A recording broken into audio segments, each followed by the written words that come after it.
Vale. Yo me tomo de tu mano y tú me guías. Un segundo que lo vea ahí, que vea que se está conectando gente. Aunque nosotros ¿Te arriba he a la dicho alguna izquierda, vez que hablar contigo por teléfono es como hablar con tu padre? Tienes el no, mismo tono de voz que tu padre, idéntico. Si yo, algún día le quieres jugar una mala pasada al gitano, se la juegas. Algún día haces cuando un es, audio de él. Palabra, haces un audio algún día y lo envías diciendo que es él y le buscas la ruina al gitano. me lo dicen en los sellos sí me dicen, tu padre es Ramón Losada, sí, es que tienes la misma voz, me lo dicen Tienes cosas de eso. de voz que él. Igual. A mí eso me Pues lo hizo ya, una vez, eso me lo hizo una vez el Motos, Emilio este, Motos. que predica muy bien, hombre, el Moto, el Emilio. Me imita el Sí, tono de voz como nadie. lo sé. Un audio hablando él, diciendo unas palabras que yo había dicho. Y yo me creí que era yo. Ya Lo, lo sé. lo- Ya estamos ahí ya hay 30 personas ya. pues suficiente, chacho, para que No, pero contigo va a haber más de 100, ya lo verás. estuvimos Lo que una pasa- vez con vosotros ya, ¿no? Sí, creo que sí has dado algunos con los chicos, no sé si has dado antropología con ellos. Creo que sí, que estuve una vez con ellos. Pues ya estamos dentro cuando quieras. Da un inicio de cómo inició el pecado, cómo afectó, cómo nos afecta y cómo Dios nos salva, etcétera. De Da acuerdo, y un luego ya te inicio. dejo a ti que tú nos vayas guiando, ¿no? Sí, ya después digo ronda de preguntas y ellos ya saben que tienen que preguntar. De acuerdo. Ya Empezamos ya. pues, sí, los que Ah, estéis bien. viendo, por favor, vais compartiendo para llegar a la gente. Cuanto más seamos, mejor. Ahora, dejar al hermano que se extienda y las preguntas las hacemos luego, por favor, porque si las hacéis ahora se van a quedar para arriba y no las voy a ver en el Facebook, porque tengo otro dispositivo viendo las preguntas. Entonces, dejar al hermano que dé una introducción, porque él dice que se va a tirar poco rato en la introducción y después ya le hacemos las preguntas pertinentes. Así que nada, que Dios os bendiga a todos. Ya, Lolo, di lo que veas conveniente. Muy bien, empezamos. Buenas noches a todos aquellos que estéis conectados. Es un placer poder estar en este medio de sana doctrina. Me parece que es una buena idea el poder compartir la doctrina y si es sana es una idea buena duplicada. Así que para mí es un placer poder estar en esta noche entre vosotros. Me hablaban los hermanos de hablar acerca de la doctrina del pecado y yo el primer pensamiento que tengo cuando se me habla de la doctrina del pecado es decir que tocó bailar con la más fea. Y cuando toca bailar con la fea hay que bailar poco tiempo. Así de que os voy a hacer una breve introducción al tema y ya me comentaba el hermano Adán que después la mecánica del programa es que vosotros hacéis preguntas y entre todos intentamos responder y enriquecernos. Así de que os hago una breve introducción acerca de la doctrina del pecado. Bien, por empezar por alguna parte, la mejor manera es empezar por el principio. Y cuando hablamos del pecado, pues tenemos que remontarnos no a lo que es la especie humana, de la que nosotros somos partes, sino que tenemos que remontarnos a lo que es la creación angelical. Ya sabéis vosotros que el pecado comienza en el cielo, el ángel perfecto se rebela contra el gobierno de Dios. De alguna manera, y dicho en una expresión muy humana, intenta dar una especie de golpe de estado en el cielo y ya sabéis cuál fue el resultado, que fue expulsado de aquí. Después de aquello, según parece darnos la cronología, el libro de Job, Dios ha creado lo que es el universo, como parte del universo el sistema solar y como parte del sistema solar este planeta, en el que decidió colocar a nuestro primer padre Adán. Ya sabéis que a este le dio por compañera a Eva y en el huerto de Edén, en aquel lugar paradisiaco, tenemos el comienzo de lo que es el pecado en la humanidad. Es una extraña coincidencia que el pecado tiene su origen, tanto en la especie angelical como en la creación humana, en el mejor ambiente posible. No sé si será una coincidencia o hay algún mensaje implícito ahí. Pero la verdad es que en las cortes angelicales el pecado comienza en el cielo, que evidentemente es el mejor medio ambiente posible, y en la especie humana el pecado comienza pues en la sucursal del cielo, que era Edén, que ya sabéis que Edén no solo era un lugar paradisiaco para perderse durante un año sabático, sino que además era un lugar donde se hacía realidad el estado celestial. Pues bien, en esos lugares tan idílicos como el cielo y el Edén, tienen comienzo el pecado, tanto en la creación angelical como fue en la creación humana. Adán transgrede, seducido por Eva, y Eva engañada por Satanás. En este apartado nos tocaría decir que el importante era Adán y no Eva. Si Eva hubiera pecado y Adán no hubiera visto una repercusión universal, sencillamente porque la cabeza representativa de la especie humana era Adán y no Eva. Lo que hace Satanás es atacar a Adán por la parte débil. Él no se enfrenta con Adán de frente, no se enfrenta con Adán de vis a vis con él, sino que le ataca por la parte débil, que en este caso fue Eva. Pero Eva peca y Adán también. Y la crisis o la ruina viene cuando Adán cede a la tentación del pecado. Y ya sabéis que cuando Adán cede a la tentación del pecado, el pecado se convierte en ese intruso en el plan de Dios que trae a dos amigos o a dos amigas, llamadlo como queráis. El pecado traía consigo a lo que era la enfermedad y también la muerte. Son tres intrusos en el plan original de Dios. En el plan original de Dios no había pecado, tampoco había enfermedad, ni tampoco había muerte. Estos tres se introducen a través de la desobediencia de nuestro primer padre, Adán. Y el pecado afecta a lo que es el ser humano al completo. Ya sabéis que el ser humano es tripartito, espíritu, alma y cuerpo, y le afectan cada una de sus partes. Le afectan el espíritu porque se rompe la comunión con el Señor, ¿de acuerdo? Cuando se rompe la comunión con el Señor, evidentemente el espíritu queda inactivado, el espíritu pierde la función para la cual fue diseñado. Ya sabéis vosotros que el objetivo principal del espíritu humano era ser la parte del ser humano a través de la cual Dios se comunicaría con la creación. Pero el pecado interrumpió la funcionalidad del espíritu, manchó al alma. Ya sabéis que en el alma es donde se fragua el pecado. Eva usó la inteligencia y la voluntad para pecar. Cuando Satanás le dijo, seréis como Dios, usó la inteligencia, ella hizo un cálculo matemático, calculo yo, y diría, hombre, pues mejor ser reina que princesa.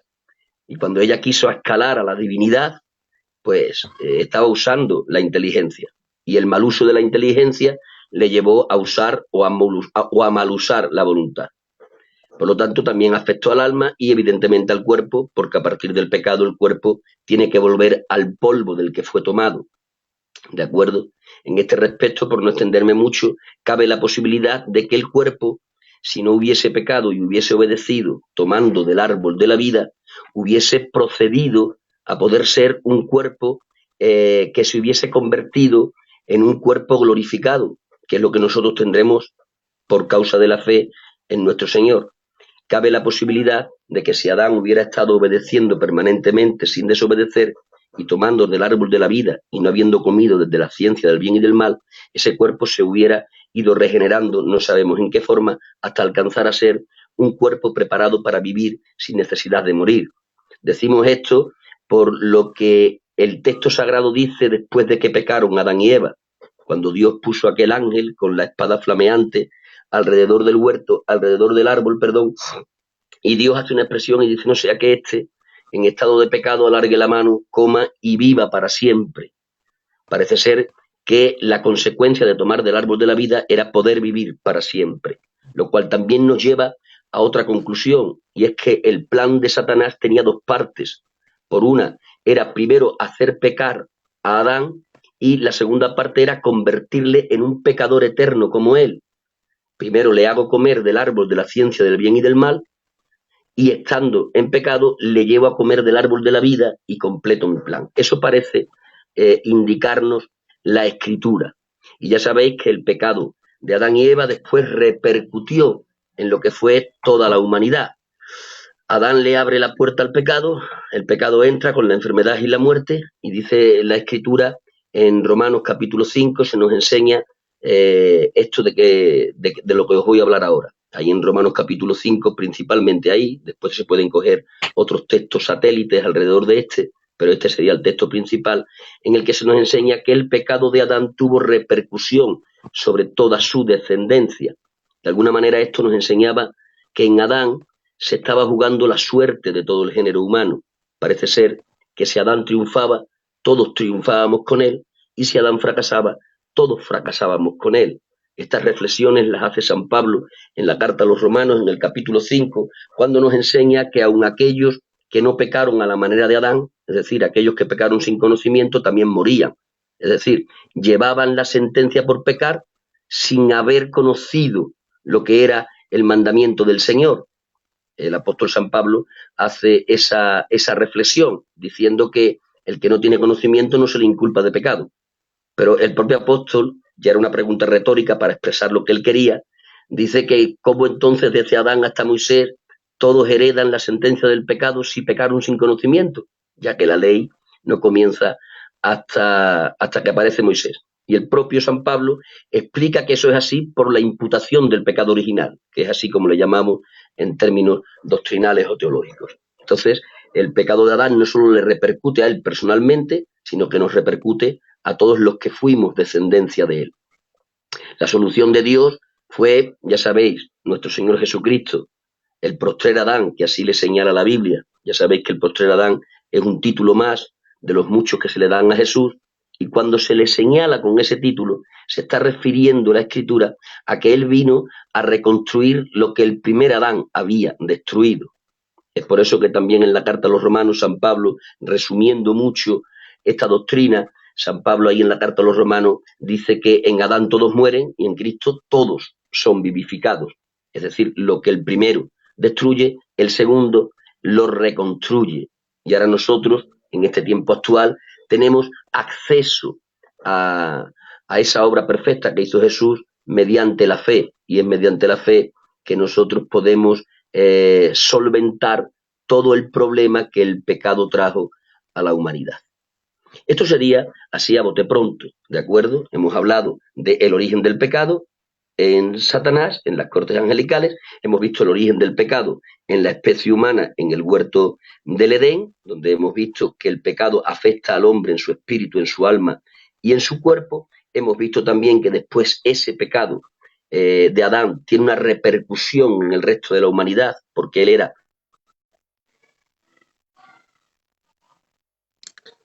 Le están llamando, porque antes se le ha la interrumpido. humanidad redimida. ¿De acuerdo? Creo que me entró una llamada, ¿no? Y por eso igual se cortó. Sí, se ha cortado un segundo, le he dicho yo mientras estaba cortado, pero ya estamos restablecidos. Claro, es que la he paralizado. No Sí, tengo wifi en la casa para los que estáis escuchando y por eso no podemos poner el teléfono en modo avión. Os decía que hemos hecho ese repaso desde el comienzo, donde el pecado comienza en la especie angelical o en la creación angelical, pasa después a la creación humana en las personas de Adán y Eva, afecta al ser humano tripartito, espíritu, alma y cuerpo, y esto después tiene repercusión sobre la descendencia de Adán a causa de la imputación del pecado original que aparece en Romanos 5. También hace alusión a esta imputación del pecado original David cuando dice que en pecado me formó mi madre, que ya sabéis que no es que su madre fuese una mala mujer, sino que David, anticipándose a San Pablo, ya estaba dejándonos la semilla de ese punto doctrinal que después San Pablo elaboró de una forma más amplia. Y la solución a ese pecado pues es la obra de Jesucristo, y para nosotros es depositar la fe en aquella preciosa obra. Si tuviésemos, antes de terminar de hacer esta introducción y daros pasos a vosotros, si tuviésemos que hacer un apunte a esto dicho, yo haría el siguiente apunte. ¿Cómo es posible que en el plan original de Dios, que no existía evidentemente el pecado, ni existía la muerte ni la enfermedad, cómo es posible que existiese la posibilidad El pecado, mirad, a ver si lo expreso bien, el pecado era una posibilidad de la perfección de la creación divina. Dios tiene que crear al ser humano y lo tiene que crear a su imagen y semejanza. Eso es lo mismo que decir que le tenía que crear perfecto. Y dentro de la perfección tenía que haber libertad. No puede haber perfección exenta de libertad. La libertad es un ingrediente necesario de la perfección, pero la libertad, que es un ingrediente de perfección, implícitamente lleva la posibilidad de la imperfección. La libertad es buena siempre que se usa bien, pero cuando se usa mal, se convierte en la puerta que da luz a la imperfección. Entonces, quiero decir que la imperfección, que es el pecado, estaba implícita en el ingrediente de la perfección, que era la libertad. ¿De acuerdo? Y alguno podrá preguntar, ¿y por qué entonces nos hizo así Dios? Porque teníamos que ser imagen y semejanza de Él. Porque Él anhelaba una creación que le sirviese de voluntad propia y no por imposición. Dios es un gobernador que no es un tirano, que no impone su voluntad. ¿De acuerdo? Quiere que aquellos a los que gobierna les sirvan con lealtad porque quieren servirle. Entonces lo que quiero puntualizar es esto. El pecado como imperfección estaba implícito en la libertad como ingrediente de perfección. Bien, y yo creo que con esto tenemos suficiente para comenzar, ¿de acuerdo? Así que ahora ya damos plaza al hermano Adán para que a través de las preguntas podamos estar desarrollando el tema en la medida que podamos. Nada, si ya hemos terminado, la has hecho en 15 minutos, ¿vale? Pero ya te digo que aquí están acostumbrados a 1 hora de exposición y media hora de preguntas, pero todos, ¿eh? Incluso cuando decimos ya, dicen seguir, seguir, siempre, pero siempre, ¿eh? Y me ha gustado mucho eso que dice de que dentro de la perfección está el ingrediente de la libertad. Eso ya sabes que el tema soteriológico entra dentro de ese aspecto de creación. Y la jamartología, que también le entra también dentro de las discusiones de estos hombres que la verdad que eran eruditos, saben mucho más que nosotros, aunque están en el cielo. Agustín, Juan Casiano y Pelagio saben más que nosotros, pero Esos no estamos, señores sabían mucho. no estamos de acuerdo con algunos de ellos y con otros puntos sí, aunque la verdad que eran filósofos. Así, no ves, la gente dice que siga, pero hoy el hermano quería exponer estos 15 minutos un panorama en síntesis de la doctrina del pecado y ahora podéis hacer las preguntas que queráis, ¿vale? Si la gente está distraída, tú tranquilo que yo tengo preguntas. De Lo que pasa acuerdo, de acuerdo. es que quiero que hagan esas preguntas.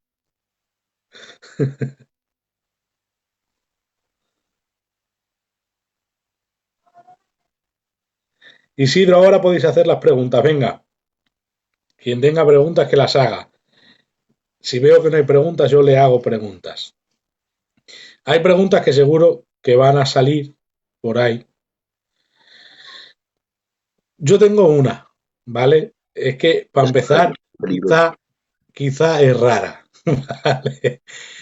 En cuanto a esa doctrina de jamartología, de donde nace toda la pelea del calvinismo y del arminianismo, sabes que Juan Casiano, que era el semipelagiano, pero en verdad se llamaba Juan Casiano, Arminio no, perdona, Juan Casiano, Agustín de Hipona y Pelagio. Pelagio enseñó que el pecado de Adán no nos afectó para nada. Juan Casiano, que era ese pelagiano, dice que el pecado nos afectó, pero que no estamos muertos, estamos débiles o enfermos, decía, de manera que nuestra decisión para ir a Dios estaba intacta, pero con debilidad e inclinación a pecar. Pelagio decía que intacta, sin ninguna inclinación, que tú decidías lo que te daba la gana. El libre albedrío total. Y Agustín de Hipona decía que el libre albedrío no existía, aunque para mí decía algo de verdad en el sentido de que nosotros estamos muertos en delitos y pecados, nada que tenga que ver con enfermedad o debilidad. Entonces tenían la razón entre Agustín de Hipona y Juan Casiano para mí. Pero ¿qué piensas acerca de nuestro estado? ¿Cómo nos afectó el pecado de Adán? ¿Estamos muertos, débiles, enfermos o no nos ha afectado? Bajo mi criterio, la palabra del Señor en este sentido usa una palabra totalitaria y la usa de esa manera, supongo que para que no tengamos la tentación de caer en errores. La palabra del Señor dice que estábamos muertos en delitos y pecados. Por lo tanto, si estábamos muertos, parece ser que la palabra no nos permite decir que estábamos débiles o que estábamos enfermos. La palabra del Señor dice que estábamos muertos.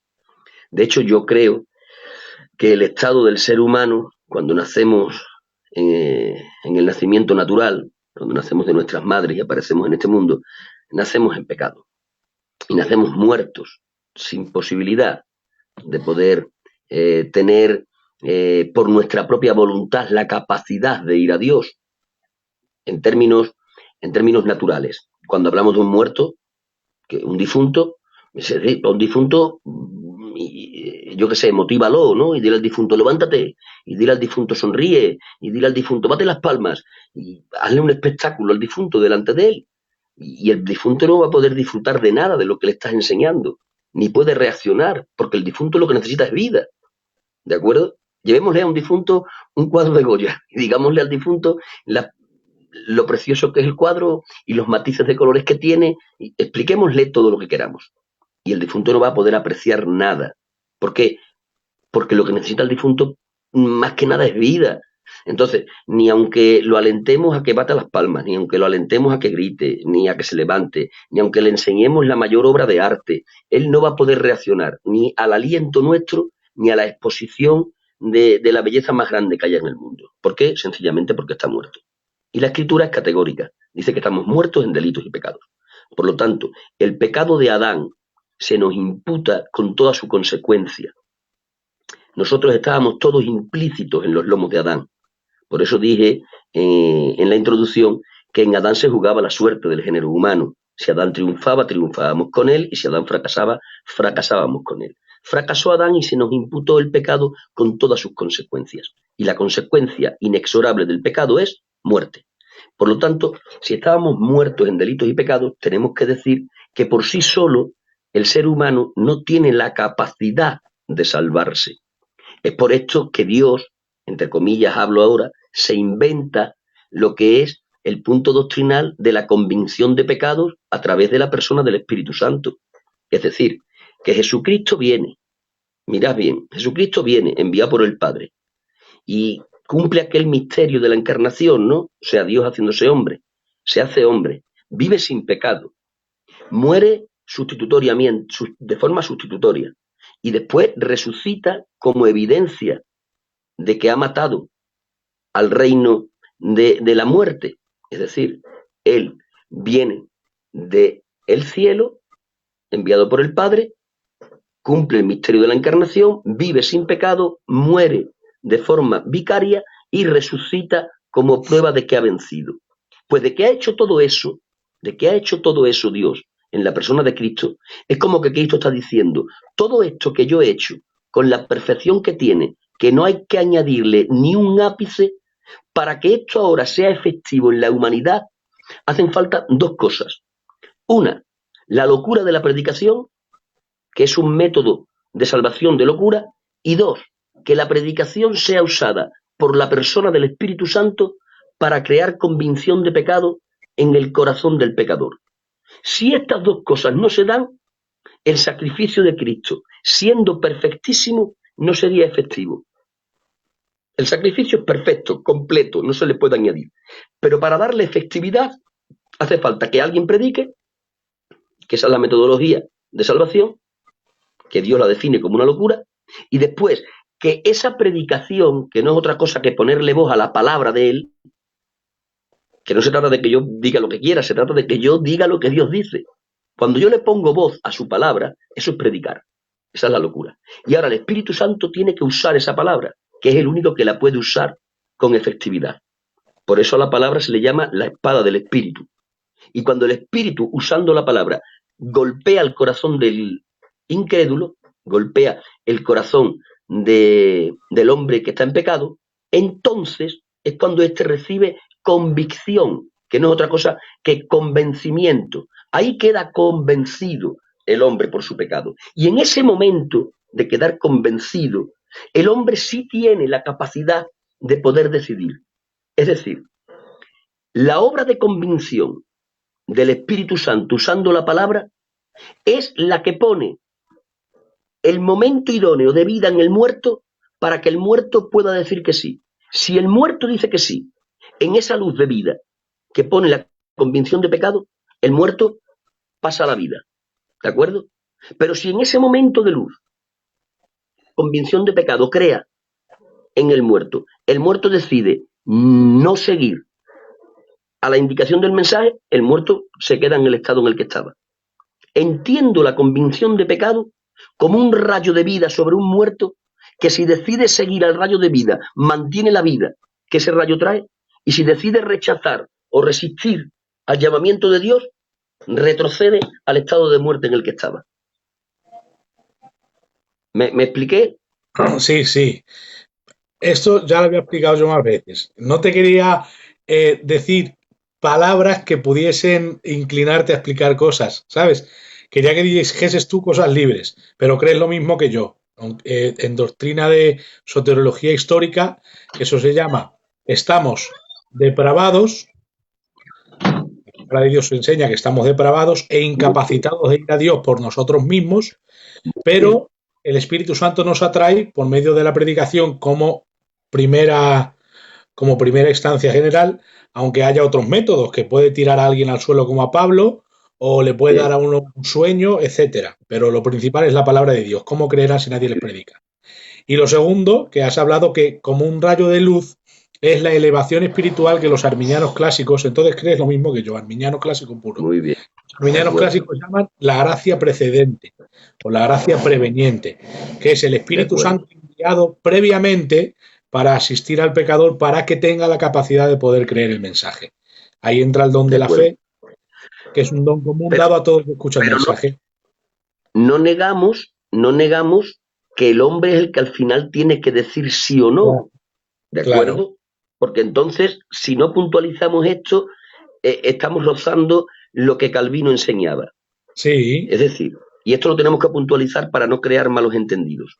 Imaginemos por un momento, si la salvación es una habitación, imaginemos que la salvación es una habitación. ¿De acuerdo? Hay que entrar a la habitación de la salvación. La salvación es una habitación. Y yo, que soy un pecador, que he nacido en pecado y estoy muerto, estoy fuera de la habitación. El Espíritu Santo, usando la palabra, viene y me levanta del lugar de postración en el que estoy y me trae hasta la puerta de la habitación. Y en la puerta de la habitación yo tengo que decir sí o no. ¿De acuerdo? Sin mi sí no podré nunca entrar. ¿Y por qué ahora estoy capacitado para decir que sí si acabamos de decir que estamos muertos y no tenemos capacidad? Ahora tengo capacidad para decir que sí porque estoy siendo objeto de la administración de la convicción de pecado por el Espíritu. ¿De acuerdo? En ese momento estoy capacitado por el Espíritu a decir que sí, pero también estoy capacitado a resistir a la gracia de Dios. ¿De acuerdo? Porque no podemos caer en el error, bajo nuestro criterio, cayó Calvino, en cuanto a aquello que él llamaba la gracia irresistible. ¿De acuerdo? La gracia nos levanta del estado de postración, nos trae hasta la puerta de la habitación de la salvación, y en ese momento, como estamos bajo la administración del Espíritu Santo, en nuestra muerte es como que ha tomado un haz de vida. Y ahí tenemos la posibilidad de decir sí entro en la habitación. O, por el contrario, decir no entro. ¿De acuerdo? Hace falta nuestro sí o nuestro no.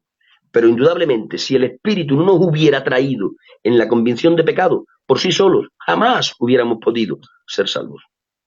El otro día no estaban de acuerdo con esto que estás hablando, conmigo, no estaban de acuerdo conmigo en unas cuantas personas. Y yo les dije, es que la Biblia no nos muestra otra cosa. La Biblia dice que estamos incapacitados. Nadie puede venir a mí si el Padre no lo trajere. Que utiliza la influencia secundaria del Espíritu Santo. Ya está. Los arminianos dicen eso. Hay una elevación espiritual en la convicción del Espíritu Santo que te capacita para responder. Ya está. Entonces, creemos la clave está en definir bien el ministerio de convicción que el Espíritu Santo ejerce sobre el pecador con la palabra como medio. Ahí está la clave, en definir bien el ministerio de convicción del Espíritu Santo usando la palabra como medio. En ese momento de convicción, el muerto recibe un haz de vida y puede decir que sí. Si no dice que sí, no será salvo nunca. ¿De acuerdo? Porque Dios no violenta la voluntad del hombre. Vale. Segunda pregunta, porque eso es soteriología y si no nos metemos ahí mucho rato.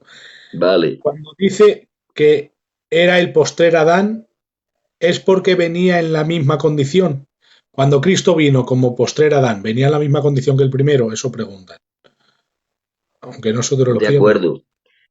Si tenemos que analizar la naturaleza humana del Verbo de Dios, para analizar la naturaleza humana del Verbo de Dios, tenemos que analizar a lo que era la naturaleza humana en Adán antes de pecar. ¿Cómo sabemos cómo era la naturaleza humana de Jesús? Investigando cómo era la naturaleza humana de Adán antes de pecar. Adán antes de pecar estaba en inocencia, ¿de acuerdo? Por lo tanto, Jesucristo, en su naturaleza humana, tenía que estar en estado de inocencia. ¿Cuál era la labor de Adán en su estado de inocencia?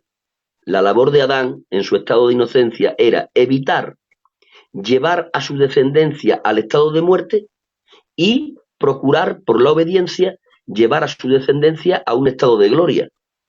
El estado de inocencia era un estado de muchísima grandeza, pero había un estado superior, que era el estado de gloria, ¿de acuerdo?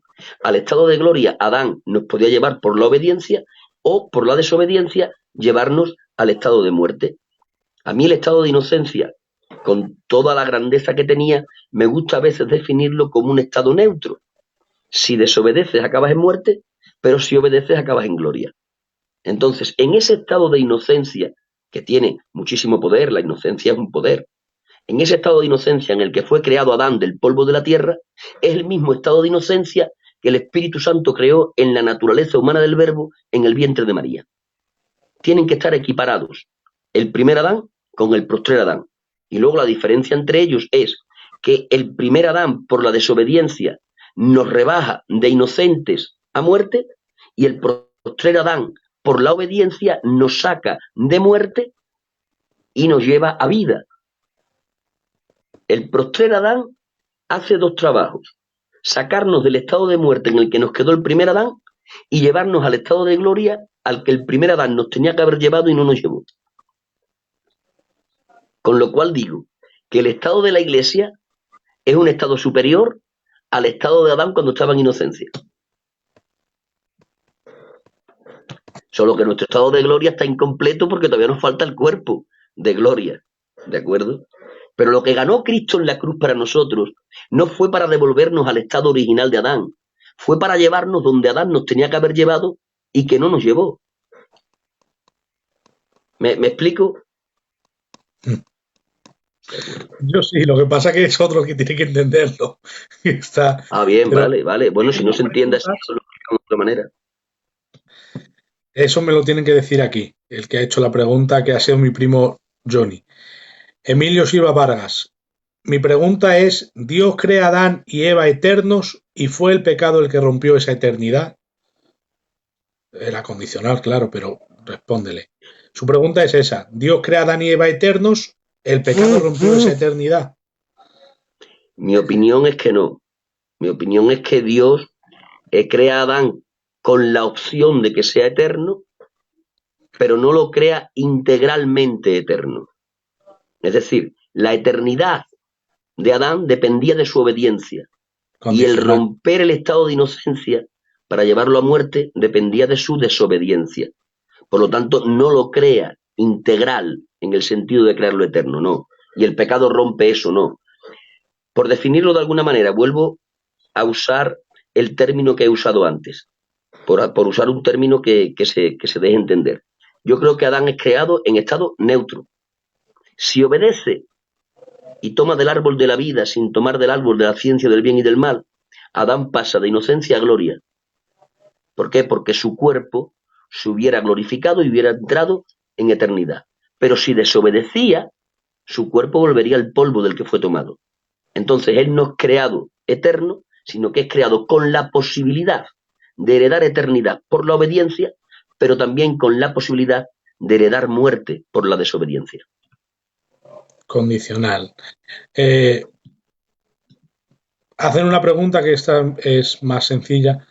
Antes de pecar Adán no tenía autoridad en Eva, entonces Adán no era la cabeza. O sea que si antes de pecar Adán, antes de existir el pecado, era la cabeza Adán de Eva o no. Antes de responder a la pregunta Sí. voy a decir, si me salto algunas preguntas, porque veo que son de otro tema que no tienen que ver con el pecado, ¿vale? Hacer preguntas que tengan que ver con el pecado. Ya, solo eso era. Y Emilio Moto me está diciendo por el WhatsApp, por reírse, se te ha cortado, no sé si te Cuanto a, suena. Ah, ya, en has cuanto a si recuperado. la pregunta que hacías, ¿no? En cuanto a si Adán era cabeza de Eva antes de pecar, sí, era cabeza de Eva antes de pecar. De hecho, lo dice la Escritura. En la creación es donde Dios establece el sistema de orden entre el hombre y la mujer. No habían pecado, eso lo hace en la creación. Y ya en la creación del uno y el otro establece que Adán sería la cabeza directriz de esa sociedad que es el matrimonio y Eva sería la ayuda ideal, ¿de acuerdo? Entonces Adán es cabeza antes de pecar, evidentemente. Siempre he Es sido un cabeza de, machote desde que nací. He sido machote. de acuerdo. Siempre he mandado yo. Sí, lo que pasa es que Adán no mandaba. O sea, que él tenía la posición de parte de Dios, pero después el Emilio payico, el Moto, gitanito, no, Emilio Moto se está no, bicheando, me dice. No estoy de no acuerdo. fue con su posición.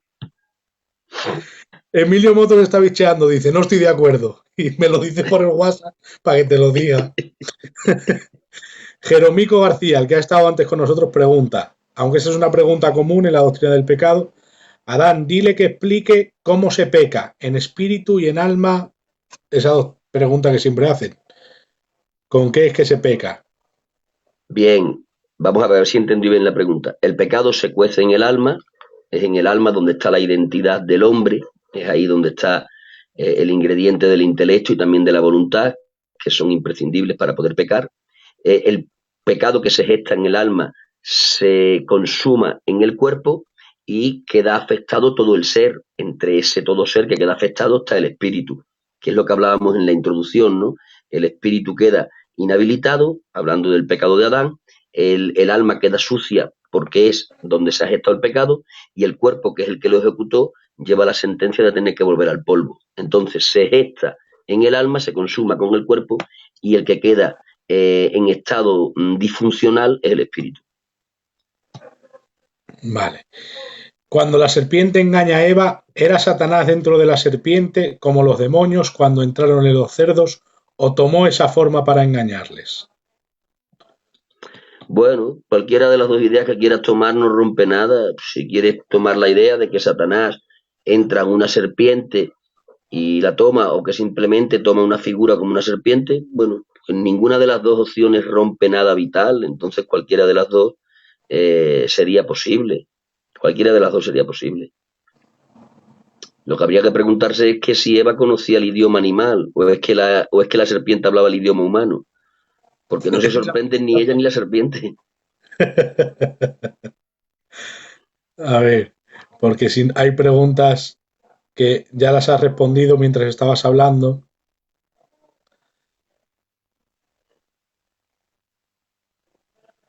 Dicen que si Adán era santísimo cuando estaba en estado de inocencia. Adán era inocentísimo. Eso sí. Para que hubiera sido santísimo, tenía que haber andado en el mandamiento de Dios que no andó.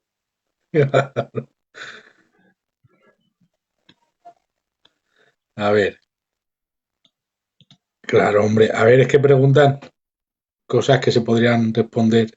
Me ha hablado por el WhatsApp. Es que no puedo meterme al WhatsApp y verlo, que es mi amigo Vargas. Dímelo por aquí, por el Facebook, que si no, no puedo. Si me meto al WhatsApp se me quita. Porque me preguntan por WhatsApp mis amigos. Michael ha preguntado una cosa de la eternidad de Adán. Es que están preguntando cosas que ya he respondido. Esta sí, de Manuel Silva, que Manuel seguramente le conocerás. Manuel Silva le conoces, lo que pasa que así por nombre no. Satanás y Igual le Adán conoceré. eran conscientes de todo lo que pasaría después de su pecado. Si Adán era consciente de lo que pasaría, Y Satanás de la desobediencia.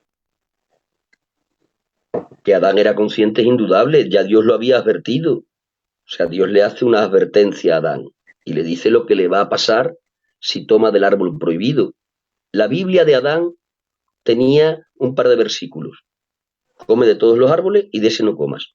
Esa es la Biblia que tenía Adán. Y Dios le explica las consecuencias de la desobediencia. Por lo tanto, era consciente.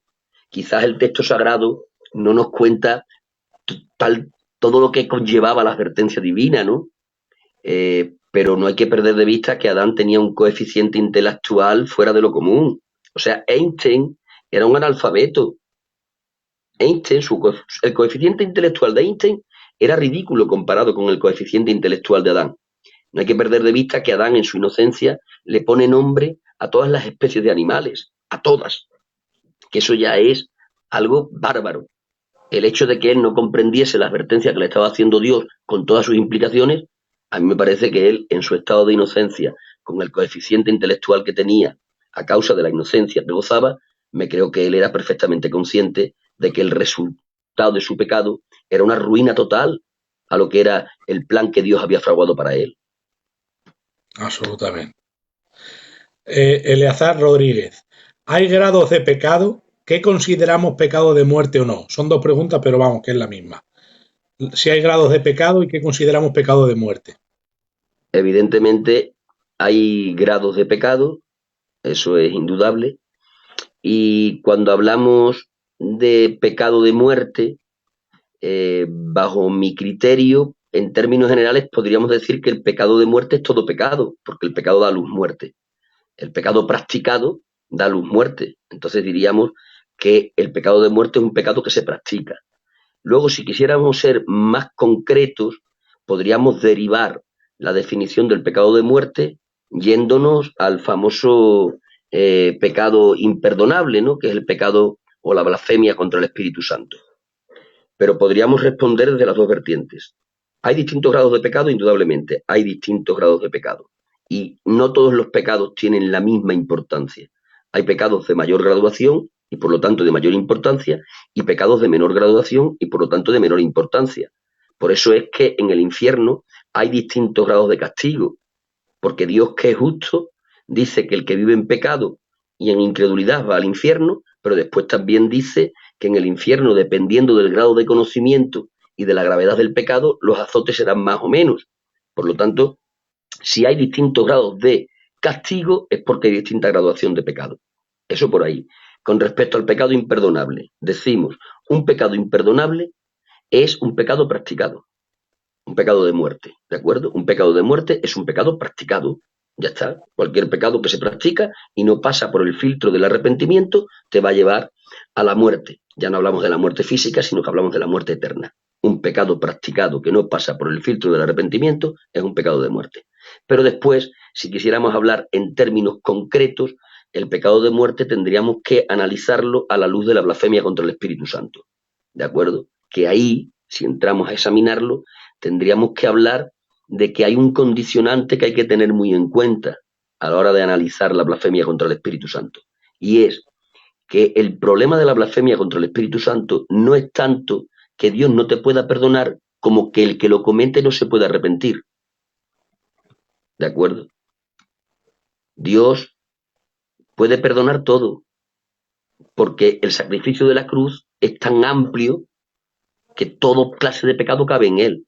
Ahora, la blasfemia contra el Espíritu Santo tiene un matiz, y es que aquel que lo practica, aquel que lo hace, aquel que cae en ese pecado, entra en una oscuridad de conciencia que acaba perdiendo toda sensibilidad y queda incapacitado para arrepentirse. Y entonces, si no hay capacidad de arrepentimiento, no puede haber como consecuencia perdón divino. Sí, yo cuando quiero explicar la blasfemia del Espíritu Santo, digo literalmente rechazar la obra del Espíritu Santo y por lo tanto su convicción es permanecer en incredulidad. Por eso es que no te puede perdonar porque eres incrédulo. Si cambiases creyente te perdonaría. De Esa acuerdo. es una de las cosas. Lo digo porque hay gente que me dice, he cometido el pecado de blasfemia contra el Eso ya Espíritu quiere Santo. decir que no lo ha cometido. Claro, y yo le Si uno digo, dice, no, tú no lo has cometido. hay evidencia de que no lo ha cometido. Ya lo sé, le digo, no, porque tú crees. Yo se lo digo, ya De lo sé. acuerdo.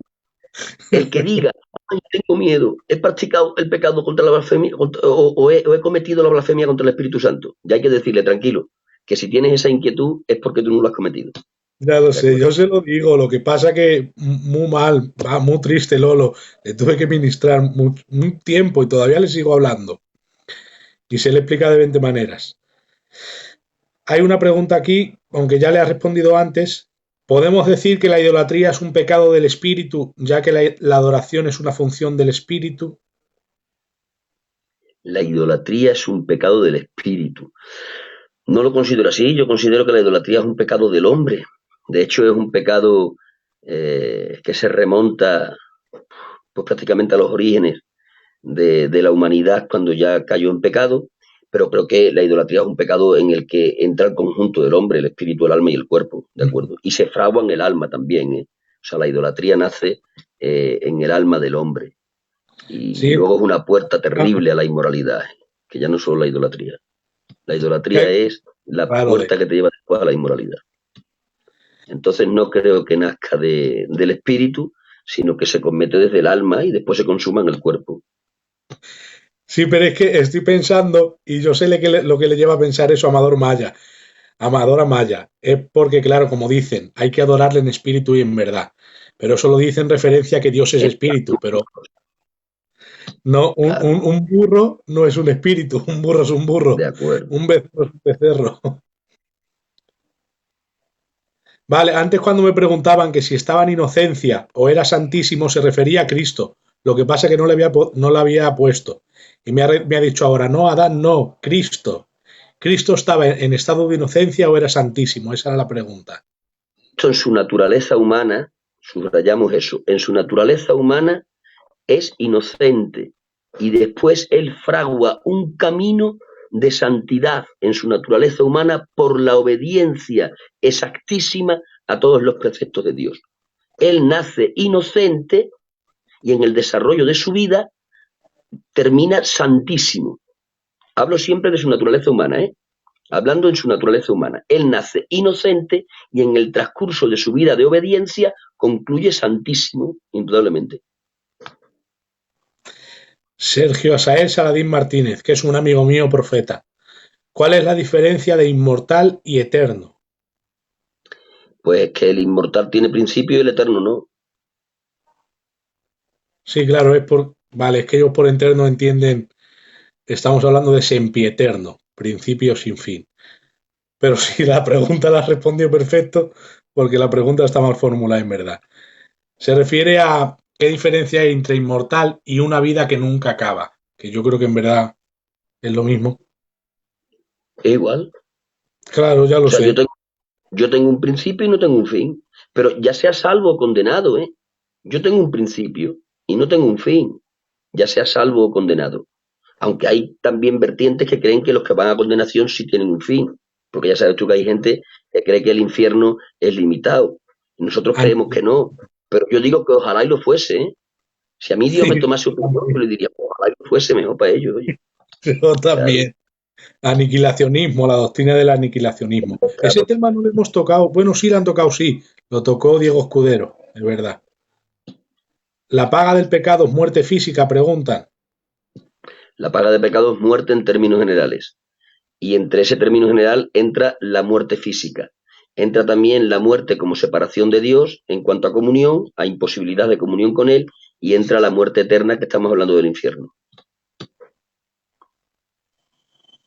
Pregunta, cuando Satanás peca por su iniquidad, tenía conocimiento de la omnisciencia de Dios, por cuanto él sabía que era localizable y Dios no.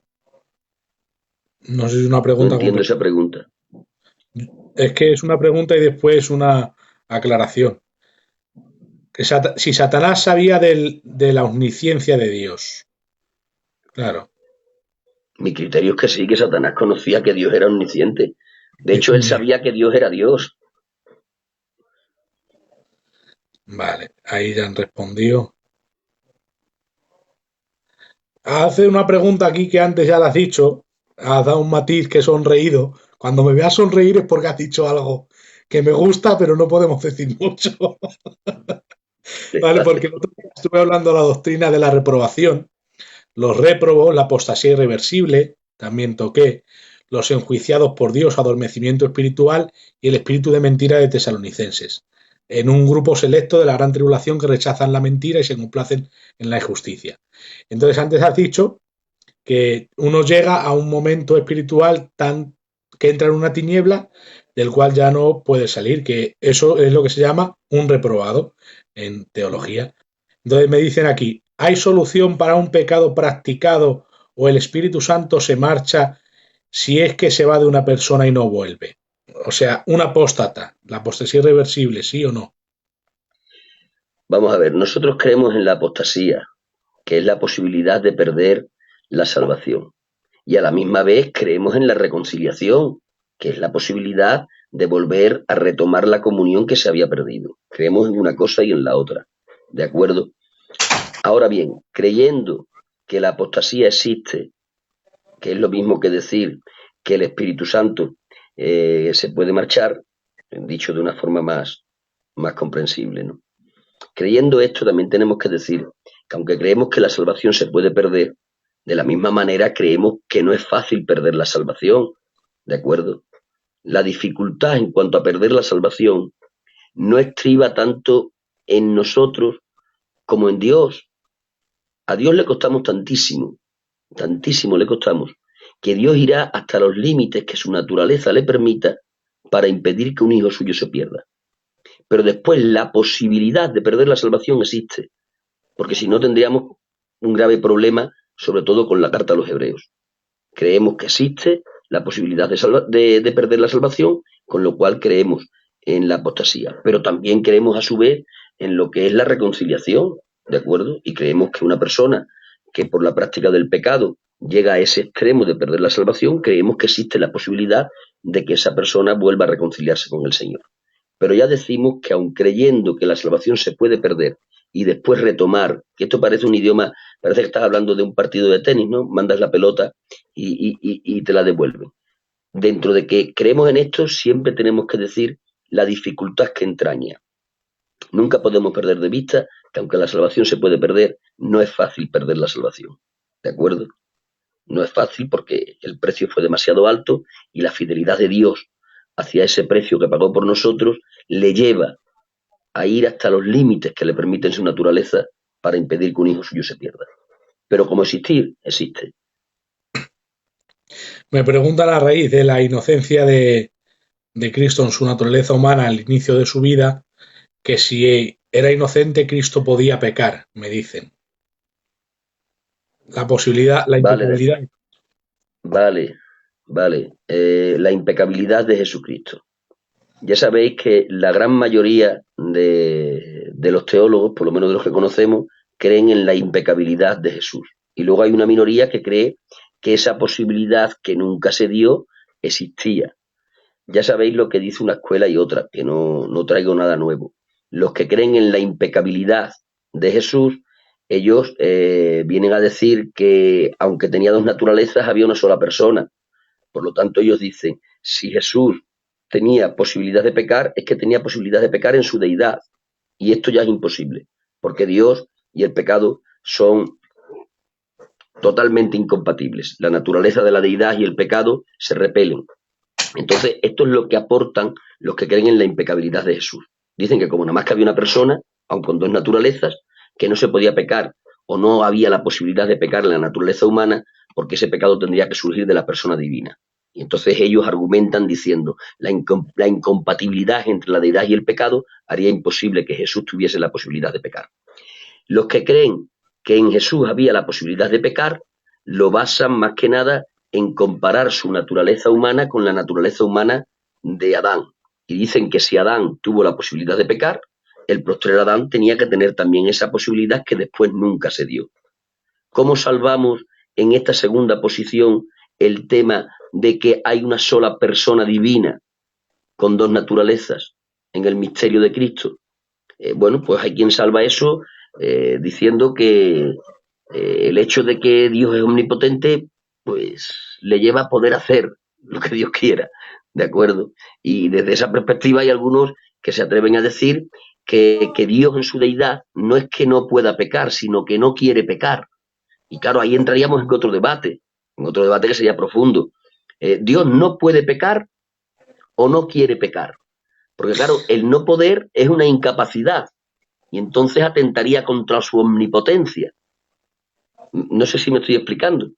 Entonces, hay quienes dicen, Dios no peca no porque no puede, Dios no peca porque no quiere. Como poder puede, pero es que como Él es un ser que se rige por sus principios, decide no hacerlo. Pero no porque tenga la imposibilidad, sino porque decide no hacerlo, ya que se rige por sus principios. En términos humanos, yo me enfrento a la Adán para pelearnos, ¿de acuerdo? Y, y yo no le pego a la Adán, no porque no pueda, porque resulta que es que yo me he entrenado y soy cinturón negro, ¿no? O sea, tengo capacidad para pegarte, pero no te pego. ¿Por qué? Porque soy un hombre de principios y digo, no, hombre, que la Dan puede ser, la Dan puede ser incluso mi hijo si nos apretamos un poco y además es hijo de un amigo mío y yo por principio no le pego, aunque la Dan me esté diciendo perro judío, nada, lo dejo como nada, mirando la cara a su padre. Yo no me meto con ese niño. ¿Pero por qué no lo has pegado? No, sí podía pegarle, pero he decidido no pegarle. ¿Por qué? Porque soy un hombre de principios. Entonces, hay también esta corriente de pensamiento que existe que dice que Dios no peca no porque no pueda, sino porque no quiere pecar. Y entonces, de alguna manera, salvan la tesis de los que mantienen la impecabilidad de Jesús. Pero bueno, son las dos versiones que hay, ¿de acuerdo? Hay quienes creen que Jesús no podía pecar y hay quienes creen que sí, la posibilidad existía y evidentemente nunca se dio. Lo importante es que nunca se dio, ¿no? Que es lo que tiene Yo, repercusión con la salvación, ¿de acuerdo? yo Luego, en cuanto... en defensa de la imposibilidad de pecar, yo digo que hay una imposibilidad de principios y una imposibilidad de impotencia. Dios no Muy estaba, bien, que es lo mismo que hemos hablado. Dios no estaba imposibilitado por impotencia, sino imposibilitado por principios. Y lo dice la Muy Biblia. bien. Dice, en lo cual es imposible que Dios mienta. Pero Dios no tiene imposibles. Sí, sí tiene imposibles. Mentir. También dice la Biblia, Sí, si nosotros somos infieles, Él permanece fiel, porque no se puede negar a sí mismo. Lo dice la palabra muy de bien. Dios. O Jesús, Muy incluso bien. Jesús no pudo hacer allí ningún milagro. No pudo como imposibilidad de potencia, no. No pudo como imposibilidad de principios, por su incredulidad, porque Dios honra la Muy fe. bien. Muy Entonces, bien. a favor de la Dios, impecabilidad, yo, Dios es un ser de principios, independientemente de donde nos posicionemos en cuanto a la impecabilidad o no de Jesús, ¿no? Pero hablando del ser de Dios, Dios es un ser de principios. Entonces tú lo has definido muy bien. Él se rige por sus principios, no por sus imposibilidades. Para él no hay nada imposible. Él puede hacer lo que quiera hacer. Dios quiere hacer agua seca, puede hacerla así. Dios puede hacer un triángulo cuadrado, pues sí. ¿Por qué? Porque es Dios, si es omnipotente. Dios puede hacer lo que quiera. ¿De acuerdo? Ahora, hay cosas que no las hace porque son contrarias a su naturaleza, pero no por imposibilidad, sino por principios. Entonces tú lo has definido muy bien. ¿De acuerdo? Dios no hace lo que no hace, no porque no pueda hacerlo, sino porque ha decidido no hacerlo. De hecho, la salvación como plan la salvación como plan es una evidencia de que el ser de Dios se mueve por sus principios. Yo pregunto, ¿podía habernos salvado Dios sin necesidad de la encarnación? Digo, sí. Hombre, digo, sí, sí, lo podía haber hecho. Si hubiera querido, lo podía haber hecho.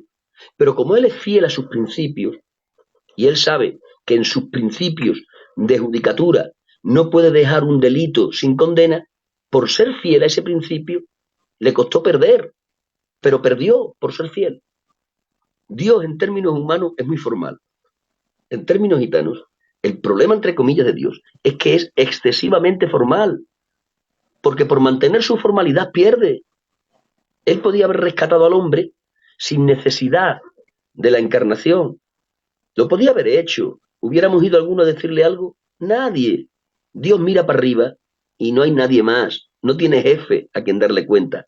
Por lo tanto, él podía habernos salvado como hubiese querido, sin necesidad de encarnación, pero lo hace en la forma que lo hace porque es fiel a los principios que él tiene.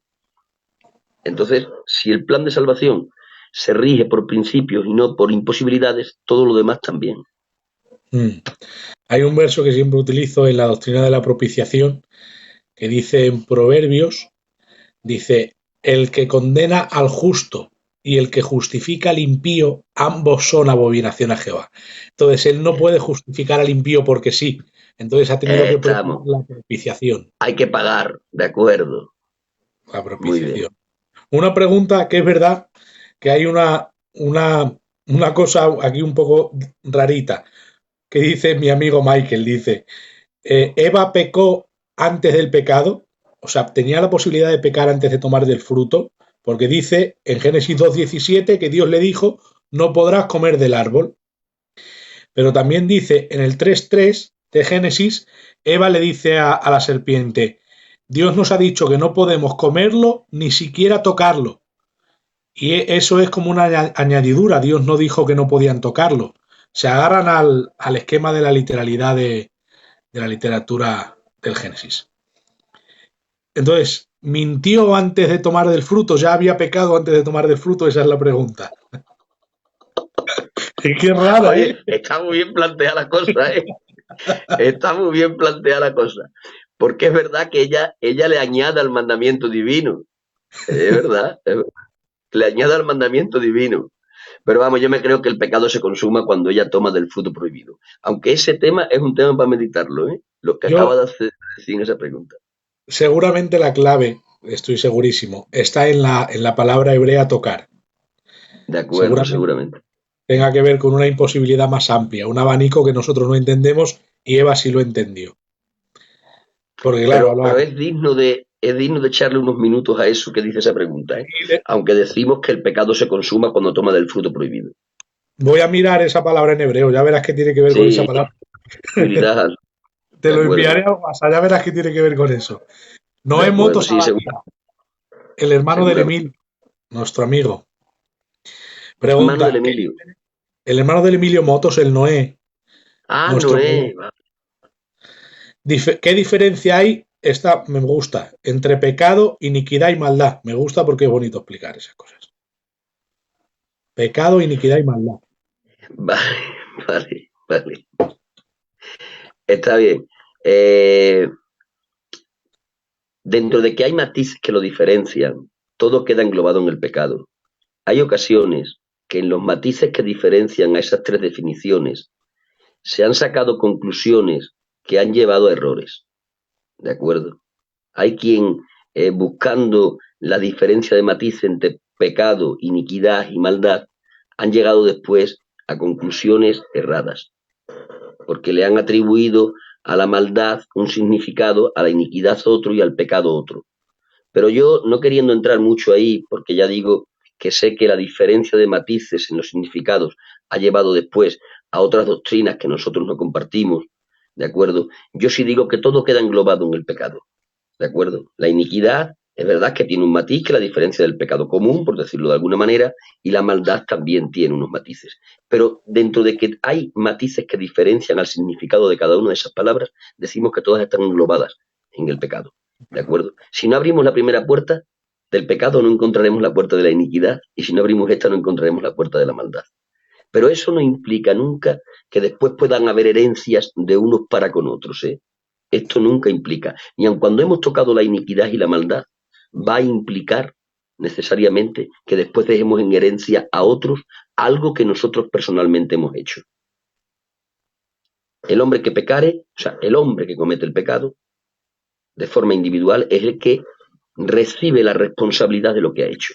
Entonces, los matices de diferencia en el significado de cada una de esas palabras no nos van a llevar necesariamente a tener después que decir que dejamos en herencia las consecuencias de algo que hemos hecho nosotros personalmente.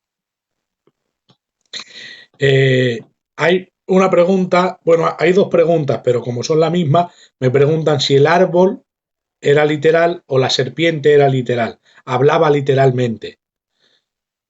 Nuestra escuela es gramático histórico, pero Bien, yo creo que sí, ¿de acuerdo? Aunque hay gente que cree que era un ropaje literario que usa Dios en el autor sagrado para contarnos la historia como a ver cómo lo podemos hacer fácil. Había un anuncio hace mucho tiempo en televisión en la que un niño pequeño le preguntaba al padre, papá, ¿cómo vienen los niños? Y el padre se rebajaba el conocimiento del hijo y le decía, mira, la semilla de papá se pone en mamá y tal, ¿no? Hay quienes creen que el ropaje literario de ese texto es así también. Es como que Dios nos lo cuenta como una especie de fábula que lleva una enseñanza real detrás. Yo creo que realmente fue así tal como lo cuenta el texto, ¿de acuerdo? Creo que el árbol era real y creo que la serpiente era real. En cuanto a que la serpiente hablaba y Eva no se sorprende, entiendo que podían pasar dos cosas, o que la serpiente tenía la capacidad de hablar, o que Eva en su inocencia tenía la capacidad de comprender un idioma animal. No sé cuál sería lo más acertado en este caso. Una pregunta escabrosilla, pero bueno, que se puede responder. ¿La enfermedad en el cristiano es por causa del pecado? En todo el mundo, pero no específicamente en Cristo. Ahí hay que diferenciar los términos generales de los términos concretos, ¿de acuerdo? La enfermedad como un todo es una consecuencia del pecado, pero Claro, tenemos que puntualizar esto para no crear controversia. La enfermedad como un todo entró en el plan de Dios a través del canal que fue el pecado. Ya hemos dicho en la introducción que ni el pecado, ni la enfermedad, ni la muerte eran parte del plan original de Dios. Son tres intrusas. ¿Quién le da opción a la enfermedad? El pecado, evidentemente. Entonces, en términos generales, podemos decir que la enfermedad, con artículo, la enfermedad, en términos generales, es consecuencia del pecado, en términos generales. Decimos sí. Pero eso no quiere decir que si yo tengo un catarro, es consecuencia de que he pecado. O si yo tengo una enfermedad terminal, es consecuencia de un pecado personal. Eso no lo decimos. Las enfermedades personales no son consecuencia de pecados personales, pero si decimos que la enfermedad como un todo es consecuencia del pecado como un todo. El pecado fue el que abrió la puerta a que ingresase la enfermedad. Pero eso después no nos da pie para decir que cualquier enfermedad que tengamos concreta y particular sea consecuencia de un pecado particular o concreto, ya sea nuestro o de un antepasado. Eso no lo decimos. Por poner un ejemplo, en la figura de San Pablo. San Pablo era un hombre que estaba enfermo, no sabemos exactamente qué enfermedad tenía, pero era un hombre enfermo. Pero eso no quiere decir que esa enfermedad suya fuese consecuencia de un pecado personal suyo o de un pecado de un antepasado suyo. Trófimo, que es un colaborador de San Pablo, también estaba enfermo. He dejado a Trófimo enfermo. ¿Es que Trófimo tuvo un pecado personal y por eso le vino esa enfermedad? No, no decimos eso, era un hombre santo, dice la palabra del Señor, y que vivía en el propósito del Señor. Timoteo tenía un problemica de estómago también, una enfermedad que tendría el pallico, qué sé yo lo que sería, en el estómago estaba. ¿Quiere decir? No. Entonces, hacemos diferencias y respondemos a esa pregunta diciendo, la enfermedad como un todo es consecuencia del pecado, sí, del pecado como un todo. Pero eso no nos lleva a decir que las enfermedades particulares sean consecuencia de pecados personales, ya sean del que tiene la enfermedad o de algún antepasado suyo. me reitera una pregunta y es de otro tema, porque esto es neumatología, pero bueno, la hago. Ya os he dicho que hay preguntas del pecado, es que hay 280 personas ahora mismo, ¿eh? Más las que me hablan por WhatsApp y algunas por Messenger, pero solo puedo hacer caso a estas. Jesús desde el vientre de su madre ya era lleno del Espíritu Santo. Esto no lo entiendo muy bien. Los niños no tienen al Espíritu Santo si no lo aceptan. Bueno, Juan el Bautista también fue lleno desde el vientre, pero Es que hay que diferenciar entre la expresión lleno del Espíritu Santo y morada del Espíritu Santo. La morada del Espíritu Santo es una característica posterior a la cruz, pero la llenura con el Espíritu Santo, que es un bautismo de poder, ya en el Antiguo Testamento lo encontramos. Cada vez que encontramos una expresión de la mano del Señor vino sobre mí, el Espíritu del Señor vino sobre mí, eso lo encontramos en el Antiguo Testamento en infinidad de ocasiones. De hecho, en el libro de los jueces se encuentra muchas veces. Eran investiduras de poder del Espíritu Santo para realizar una tarea concreta en aquellos jueces, que eran personajes carismáticos, ¿no? Recibían una unción del Señor, un poder, un bautismo, llámalo como quiera. Recibían ese toque de poder y ese poder divino les facilitaba la comisión que Dios les había encargado. Entonces, el hecho de que Juan el Bautista, como tú bien decías, y Jesucristo, como decía el hermano que hace la pregunta, fueran llenos del Espíritu desde el vientre de su madre, no hay que relacionarlo directamente con la morada del Espíritu Santo. La morada del Espíritu Santo es característica de la cruz hacia adelante, de acuerdo, de esta dispensación de gracia, y que lo que realmente garantiza es la salvación. Pero la llenura o el bautismo de poder con el Espíritu Santo es una característica que es atemporal, está en todos los tiempos del curso bíblico. Están haciendo tantos comentarios que se me van preguntas para arriba. Por eso quiero, pero bueno, recuerdo que la pregunta era, ¿qué relación tendrá el Espíritu Santo en cuanto al pecado del hombre en la gran tribulación? Ya que, estoy recordando la pregunta de memoria, ya que en la gran tribulación estarán muertos en delitos y pecados, ¿hará morada en ellos o eso es lo que quiere preguntar? Si hará morada en ellos después de haberle convencido de pecado. Es una pregunta interesante y buena. Una pregunta interesante y buena. Vamos a ver. La casa de la doctrina, dejadme responder esta pregunta así, aunque me tome unos minutos más. En la casa de la doctrina hay columnas que no se pueden mover. Después hay ventanas que se pueden mover, hay puertas que se pueden poner a la derecha o a la izquierda, hay cuadros que se pueden poner en un lugar o en otro. En la casa de la doctrina hay cosas que no son vitales y por lo tanto se pueden modificar. Pero hay columnas vitales que no se pueden modificar. Y la doctrina de la gracia enseña que para ser salvos, como hemos estado diciendo en el principio del programa, hace falta que Dios se haya hecho hombre muriendo en la cruz y después hace falta que eso, para que sea efectivo, lo tome el Espíritu Santo usando la palabra y cree convicción de pecado en el ser humano que nace muerto. Por lo tanto, la gente que viva en la gran tribulación, porque vivan en ese periodo de tiempo, no quiere decir que vaya a modificar la metodología de salvación. La metodología de salvación para el personal que viva en ese periodo de tiempo al que llamamos gran tribulación es la misma metodología que para los demás, porque el evangelio que hay es uno y no puede haber otro. Entonces, los que en la gran tribulación nazcan muertos en pecado y necesiten la salvación, la van a obtener por medio de la fe en quién, por medio de la fe en Jesús. Y cuando ellos depositen la fe en Jesús, será porque previamente han escuchado la palabra y el Espíritu Santo ha creado convicción de pecado en ellos. Entonces, no hay otra posibilidad. ¿Y serán templo del Espíritu Santo? Evidentemente. Es que si el Espíritu no está en uno, no tiene el billete que le garantiza el cielo. Porque el Espíritu morando es la garantía de la salvación. Y eso es doctrina que no podemos mover, eso es columna. ¿De acuerdo? La Biblia dice que aquel que escucha la palabra y cree en ella, el Espíritu Santo viene a vivir en él. Y esa es la garantía de que uno es salvo. Y en la gran tribulación se predica el Evangelio, dice la Biblia. Y el Evangelio que se predica en la gran tribulación es el mismo Evangelio que estamos predicando nosotros hoy. No podemos intentar modificar la naturaleza del Evangelio en ese periodo tan breve de tiempo. No hay que olvidar que la gran tribulación es un periodo de entre 3 años y medio a 7, más no. Entonces, en ese breve periodo de tiempo, no podemos intentar modificar la naturaleza de la esencia del Evangelio para que se nos pueda acoplar a un punto doctrinal que tenemos en cuanto a que la Iglesia no está en la gran tribulación, que es lo que nosotros creemos. ¿De acuerdo? Pero no podemos llegar a decir que el Espíritu Santo no va a estar, porque si no está el Espíritu Santo no hay salvación en la gran tribulación. No puede haber salvación ausente del Espíritu Santo. Porque el único que crea convicción de pecado es el Espíritu Santo. Lo hemos dicho en el comienzo de la doctrina del pecado. El pecado quedó al hombre muerto. Muerto. Y la única manera de resucitar a ese muerto es con la acción del Espíritu Santo usando la palabra como medio. La palabra que informa de lo que Jesús hizo en la cruz. Por lo tanto, el Espíritu Santo estará convenciendo de pecado y evidentemente morando en aquellos que vayan a ser salvos. Porque es que no hay otra manera de ser salvos. A ver. Si no, tendremos que inventar otro camino de salvación. Y el único camino de salvación que tenemos es Jesús y la fe puesta en Él.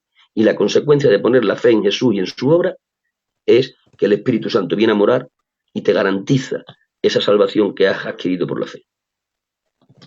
Amén. A ver, hablo a los que están escribiendo comentarios. Si escribís comentarios al azar, se me van las preguntas para arriba y ya No las puedo ver. Se me han ido preguntas para arriba, así que no responda. No es por maleducado, sino porque ya no las veo. Porque han lanzado muchos comentarios, ¿vale? Así que voy a buscar otras preguntas porque ya las de arriba, lo siento, pero si me las preguntáis al Messenger luego, pues os las responderé.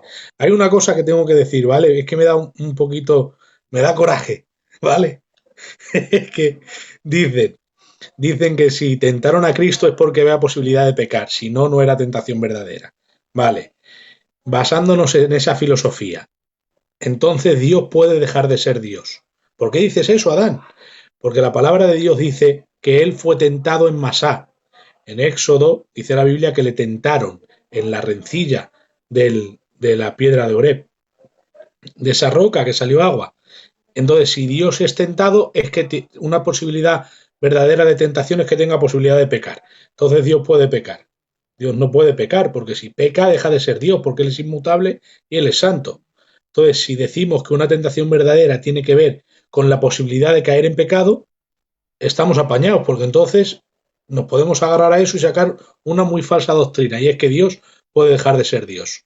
Entonces, una tentación no es verdadera porque tengas posibilidad de pecar. Eso no tiene nada que ver con ello. Tú puedes a mí tentarme lo que te dé la gana, pero lo que quieras, con verdura, que no la voy a probar porque no me gusta. Y no lo voy a hacer. Pero ponme una hamburguesa, ya verás que me la como. Muy Uno bien. tiene Y, libertad y para hacerlo. ponemos el acento en lo que decíamos con anterioridad. Dios no peca, indudablemente, sobre eso no tenemos duda, pero no porque no pueda, sino porque no quiere. Tú no comes verdura no porque no puedas comerla, sino porque no quieres comerla. ¿De acuerdo? Pregunta, ¿nada más pecar el hombre, todo el pecado pasó a la creación? Sí, porque toda la creación estaba implícita en los lomos de Adán. La imputación del pecado original está en nosotros desde el momento en que somos gestados. Por lo tanto, ese punto doctrinal tiene una realidad desde el momento en que Adán peca. Ya toda su descendencia iba a nacer en pecado, aun los que todavía no estaban ni pensados. Pero tiene una aplicación mecánica. En pecado me gestó mi madre, así lo define David. Si hay preguntas que me salto es porque no son del tema, ¿vale? A veces me las salto porque no son del tema porque ya avisamos. Es que hacen una pregunta que no quiero comprometer. ¿El pecado original es heredado por el Padre o por los dos, dicen? Porque Jesús nació de María por obra del Espíritu Santo y no tenía pecado en su naturaleza humana. ¿El pecado de qué forma se hereda? Muy Y bien, pero en el caso de Jesús está... habla de la maldición generacional también, que antes me la han preguntado, Lolo. Ya que hablas del pecado hereditario, habla de la maldición generacional por el pecado, si existe o no. A ver, no. La primera pregunta era en relación a si Jesucristo hereda el pecado Claro, por porque causa. dice, ¿es por el padre o por la madre la heredad del pecado? Bien, vamos a ver. El pecado es imputado desde Adán a toda la descendencia de Adán.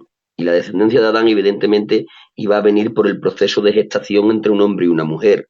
Por lo tanto, hay una complicidad entre hombre y mujer, y eso es así porque así lo establece el Señor.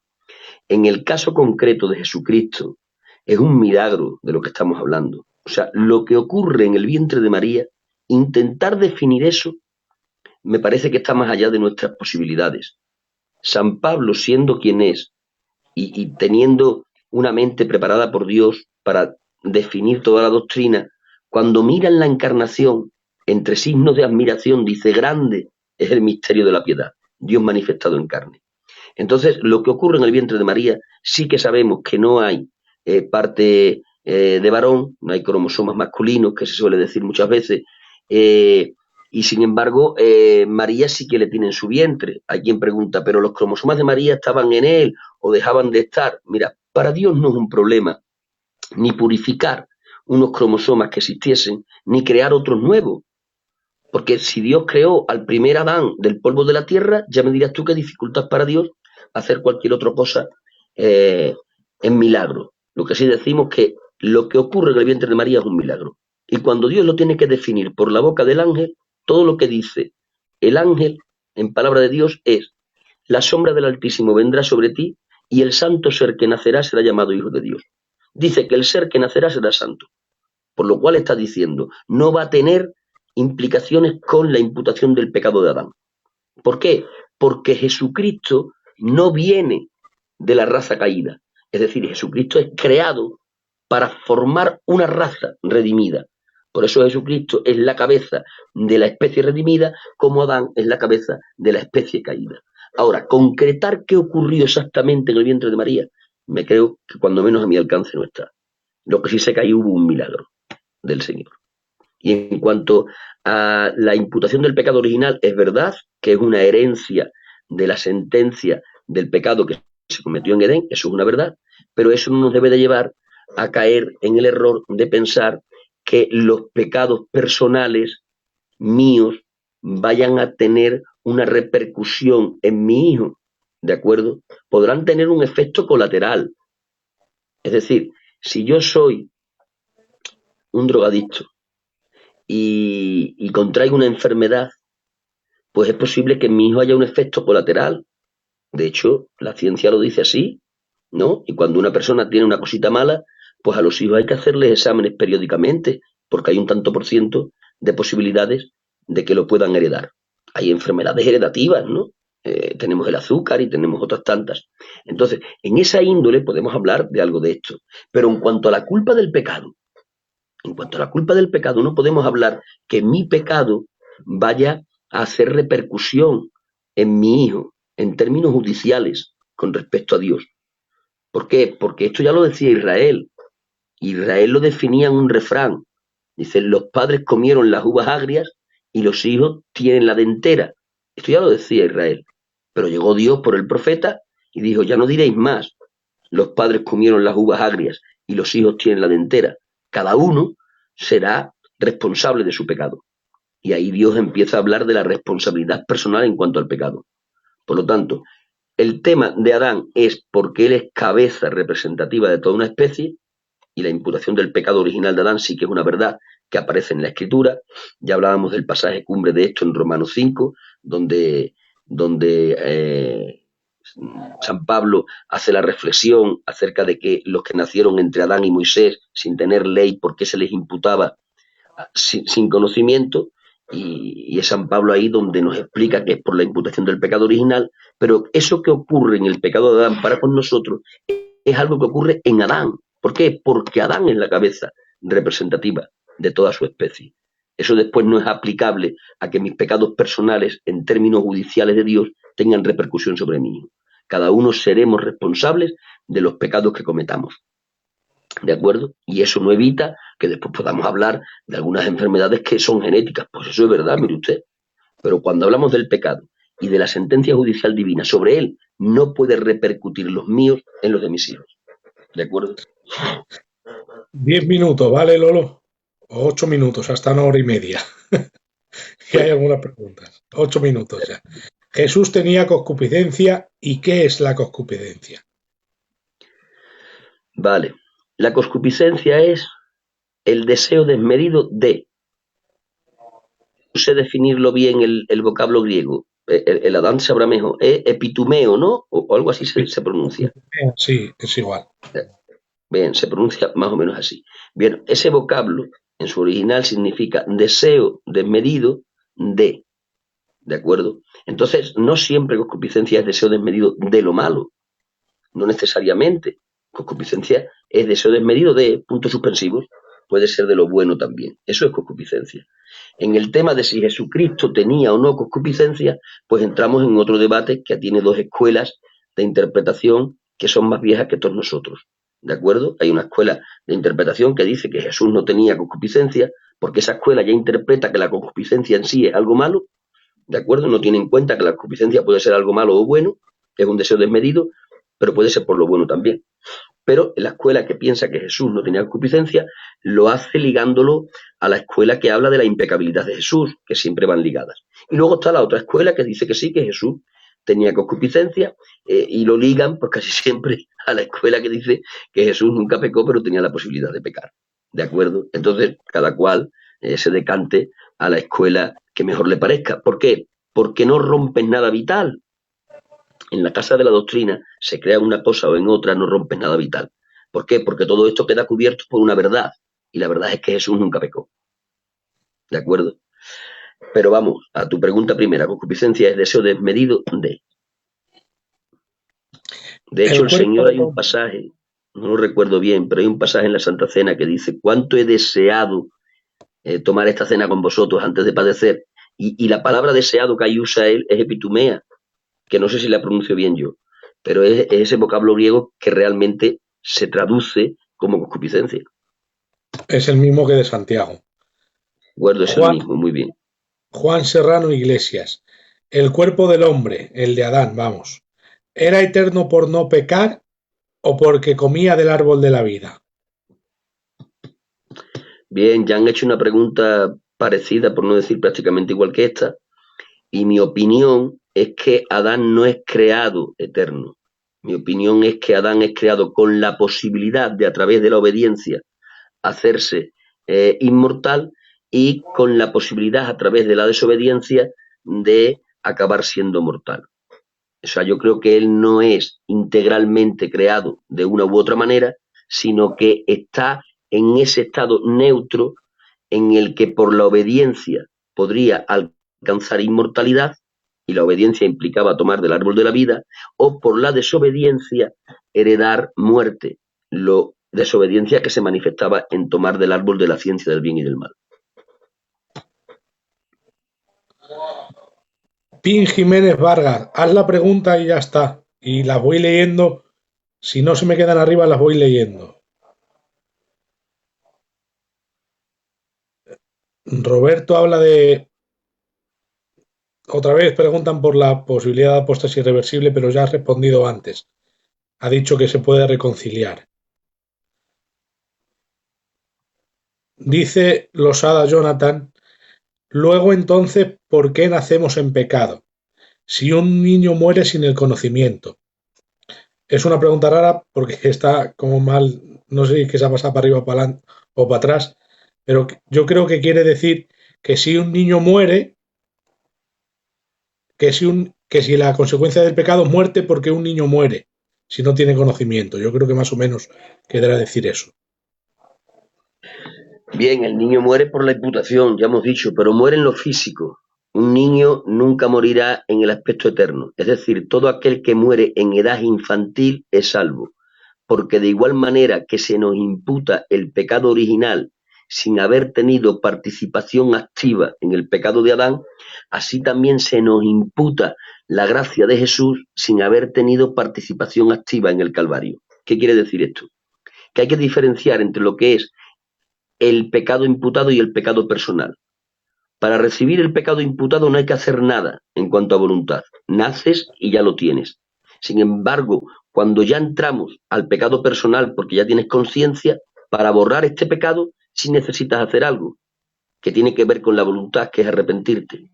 Entonces, al pecado personal se le aplica salvación a través del arrepentimiento, pero al pecado imputado no se le necesita o no se le demanda que tenga que haber arrepentimiento. Por eso, si una criatura muere en edad infantil, de igual manera que nació con la imputación del pecado original, también se le imputa gratuitamente, sin necesidad de ejercitar nada en la voluntad, lo que es la gracia salvífica del Señor. No sé si eso responde a esa pregunta. Dice que no era esa la pregunta, pero si es que escribes la pregunta muy mal, Jonathan. Pues dije que la haga de otra manera.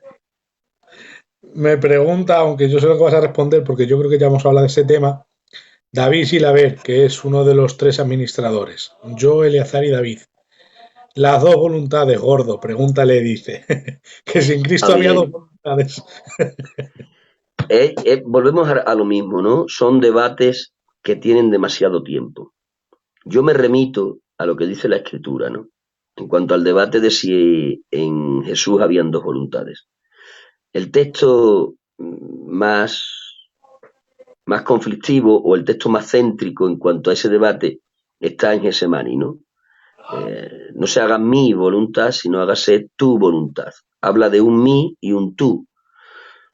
Yo interpreto que ahí está hablando de dos voluntades. Yo creo que el Señor Jesucristo, en su naturaleza humana, tenía esa voluntad y luego estaba su voluntad divina.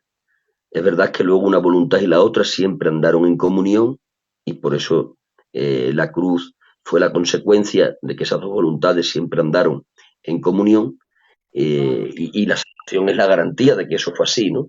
Pero yo personalmente creo que sí, aunque de todas maneras, pues los hermanos que creen lo contrario, pues es respetable porque también argumentan su posición.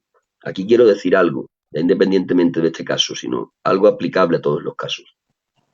En los temas que no son vitales, pues tenemos que aprender a cultivar lo que es la tolerancia en los temas que no son vitales. Y luego si tenemos que morir por algo, que sea por algo vital, ¿de acuerdo? Y en este caso, el tema de las dos voluntades del Señor, si las tenía o no, pues no es un tema vital. Pero mi opinión personal es que sí, es que tenía dos voluntades, la divina, que era de su persona y su naturaleza divina, y la humana que estaba en su naturaleza humana. Por eso en el Getsemani hay un mí y un tú. Pero es mi opinión, ¿de acuerdo? Vale, ya hemos llegado a la hora y media y para no ser canso, porque si no, luego quien vea el programa se le hace canso verlo, si no, vamos a dejarlo aquí.